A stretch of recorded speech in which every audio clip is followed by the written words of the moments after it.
یہ وہ کاز ہے جو یہاں پہ ووٹ مانگنے کے لیے ہم نہیں بیٹھے اور آواز نہیں اٹھا رہے کہ ہمیں ووٹ چاہیے.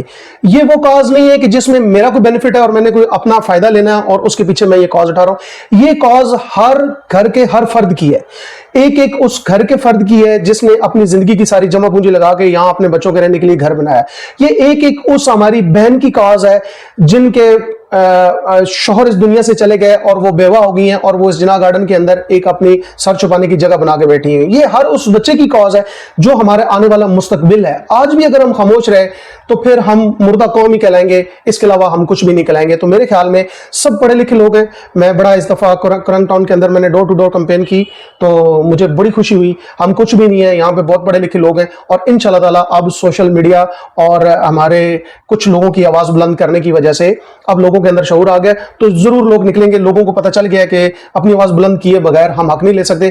مجھے پورا یقین ہے کہ اس دفعہ لوگ جوگ تک جوگ نکلیں گے اور ایکسپیکٹ سے زیادہ نکلیں گے. اچھا جی, میرا آپ سے ایک اور سوال ہے کہ 14 اگست کو یہ جو موجودہ مینجمنٹ کمیٹی ہے اس نے فیز 2 کے اندر لوگوں کو ایک لالی پاپ دیا ہے یا لوگوں کو واقعی حقیقت میں ان کے خوابوں کی تعبیر کی طرف لے کے جا رہے ہیں؟ میں سر آپ نے دکھتی رگ پہ ہاتھ رکھ دیا ہے کیونکہ تقریباً 3,500-4 ہزار فیکٹریز ہیں جناح گارڈن فیز 2 کے اور وہ بیچارے 15-20 سال سے اپنے اس خواب کو لے کے آنکھوں میں لے کے بیٹھے ہوئے ہیں کہ ہم یہاں پہ گھر بنائیں گے اور 15-20 سال بہت لمبا عرصہ ہوتا ہے. ایک بچہ پیدا ہو تو جوان ہو جاتا ہے. تو یہ لالی پاپ 20 سال سے دیا جا رہا ہے. کیا وہاں جناح گارڈن فیز 2 میں گھر بننا شروع ہو گئے؟ کیا جو پروجیکٹر کے اوپر دکھایا گیا 60 کنال کا کرکٹ سٹیڈیم ہے کیا وہ بن چکا ہے؟ کیا وہاں پہ اوورسیز آنا شروع ہو گئے جو 14 اگست کے حوالے سے میں نے ان کی سپیچ سنی؟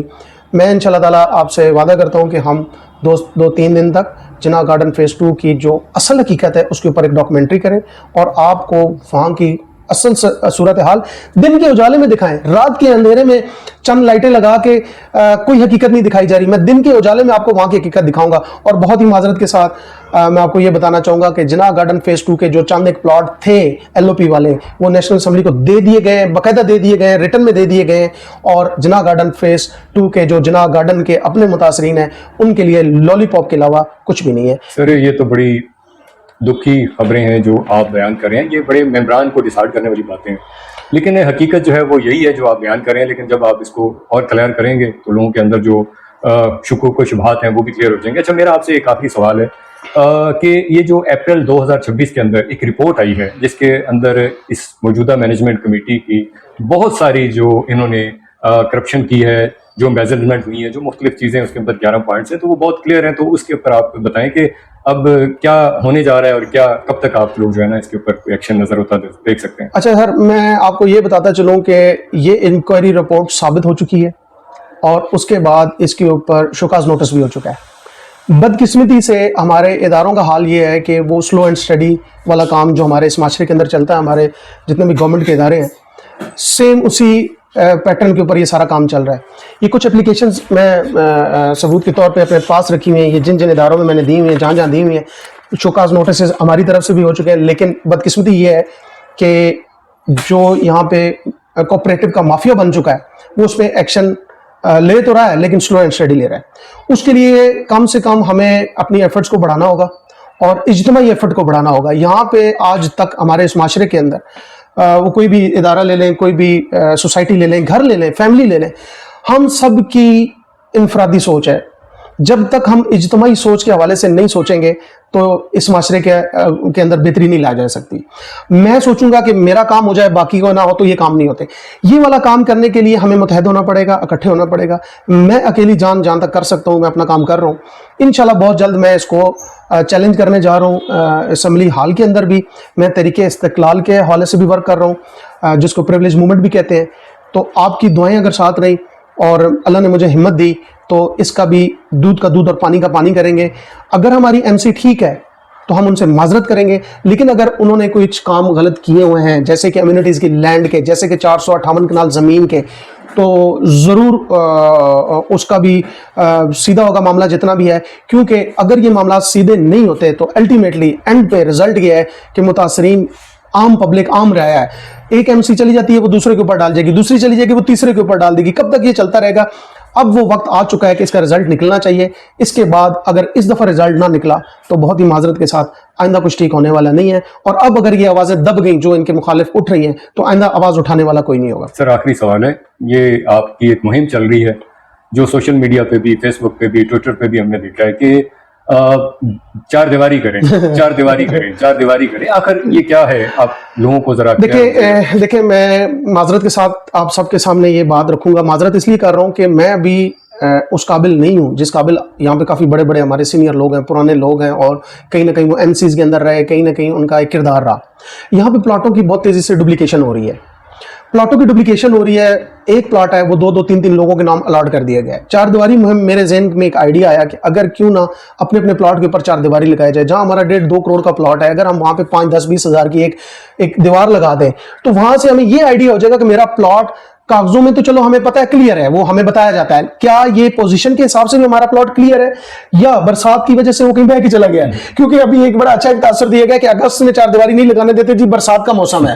تو برسات میں کیا پلاٹ بہ جاتے ہیں یا ان کی پوزیشن بہ جاتی ہے یا وہ کیا ہے؟ اصل حقیقت یہ ہے آپ پلاٹوں کے اوپر چار دیواری کریں گے تو یہ آپ کے بھلے کی بات ہے کہ کیا وہ ایک ہی بندے کے پاس ہے, اگر کوئی اور ہوگا تو وہ اپنا کلیم کرنے آئے گا. تو یہ رائٹ ٹائم ہے, ابھی ایم سی موجود ہے, آپ ان سے اپنے وہ اگر خدا نخواستہ جان جائیں گے وہ آپ ان سے وہ ٹھیک کروا سکتے ہیں. تو یہ میری اس مہم کا ایک نظریہ ہے, وہ میں چلا رہا ہوں, وہ میں ڈیلی بیسس پہ چلا رہا ہوں اور ڈیلی بیسس پہ چلاتا رہوں گا انشاءاللہ تعالیٰ. اس سے اگر کسی ایک کا بھی بینیفٹ ہو گیا, کسی ایک غریب کا بھی فائدہ ہو گیا تو میں سمجھوں گا کہ میری وہ اسی میں کامیابی ہے. بہت شکریہ غضنفر صاحب. چیزیں بہت ساری ہیں جو ڈسکس کی جا سکتی ہیں.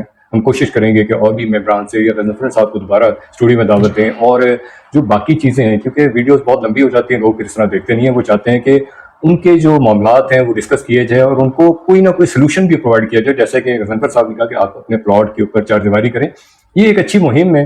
چلیں انہوں نے آغاز کر دیا, اس کا فائدہ یہ ہوگا کہ جیسے کوئی بھی ایم سی ہے یا کوئی بھی ادارہ ہے وہ یہ نہ کہہ سکے کہ آپ کا جو پلاٹ ہے وہ دائیں سے بائیں ہو گیا, جو اکثر و بیشتر ہو جاتا ہے. لوگ پلاٹ خریدتے ہیں, چلے جاتے ہیں, اس کے بعد جب آتے ہیں تو پتہ چلتا ہے وہاں پہ کسی اور کا گھر بن گیا. یہ بہت اچھی مہم ہے, اس کو ہم اپریشیٹ کرتے ہیں. اور جو ممبران ہیں کسی بھی سوسائٹی میں ہو یا کہیں پہ بھی ہوں, ایون کہ کسی دیہی علاقے میں, وہ بھی اپنی پلاٹ کی اپنی جگہ کی چار دیواری کریں تاکہ ان کی جگہ محفوظ رہے اور کسی کی ضرورت نہ ہو کہ اس کو ڈپلیکیٹ کرے یا اس کے اوپر قبضہ کرے. اور جو قبضہ کرنے والا بھی ہے اس کو بھی معلوم ہے کہ یہ جگہ اسپیسیفکلی فلاں بندے کی ہے یا فلاں جگہ اس سوسائٹی میں اس ممبر کی ہے. تو یہ بہت سارے جو معاملات ہیں جو آپ کے سامنے رکھیں تاکہ آپ کے اندر وہ چیزیں پتہ چلیں جو آپ چاہتے ہیں. اور لوگ اصل میں بات کرنے سے گھبراتے ہیں, لیکن غضنفر صاحب کو اپریشیٹ اس لیے کرنا چاہیے کہ انہوں نے ان حقائق پہ بات کی اور جو انہوں نے مہم سٹارٹ کی ہے اس کے رزلٹس بھی آنا شروع ہو گئے. اور اب دیکھتے ہیں کہ 6 سپٹمبر کو جو لوگ ہیں وہ کس تعداد میں باہر آتے ہیں اور اپنے حق کو حاصل کرنے کے لیے کس حد تک وہ. تو میں غضنفر صاحب سے ایک آخری ان سے کہوں گا کہ اگر چند الفاظ میں اگر اپنا کوئی میسج ہمارے ممبران تک یا ہمارے ناظرین تک دینا چاہیں تو وہ بتائیے گا. سر مجھے آپ نے موقع دیا, میں آپ کا بےحد شکر گزار ہوں. میرا آج اگر آپ نے یہ میسج جو میں دینا چاہ رہا ہوں وہ میرا میسج یہ ہے کہ 6 سپٹمبر کو باہر نکلیں. یہ اللہ تعالیٰ نے آپ کو پہلا موقع دیا ہے کہ جہاں آپ ممبران کی رائے لی جا رہی ہے, پہلے آپ کے اوپر مسلط کر دیے جاتے تھے فیصلے. یہ اللہ نے چند ہمارے بھائیوں کی وجہ سے آپ کو اللہ تعالیٰ نے یہ ایک موقع فراہم کیا ہے کہ آپ آ کے اپنی رائے دیں. خدا کے لیے باہر نکلیں, زیادہ سے زیادہ لوگ باہر نکلیں اور اس 6 سپٹمبر کی جو ہماری ایک مہم چل رہی ہے مینٹیننس کے بلوں کے خلاف اس کو کامیاب کریں. جی اسی کے ساتھ مجھے اور غضنفر صاحب کو اجازت دیں. انشاءاللہ نیکسٹ ویڈیو کے اندر ہم آپ کو مزید جو اپڈیٹس ہوگی آپ کے ساتھ شیئر کریں گے. دعا میں یاد رکھیے گا. السلام علیکم ورحمۃ اللہ.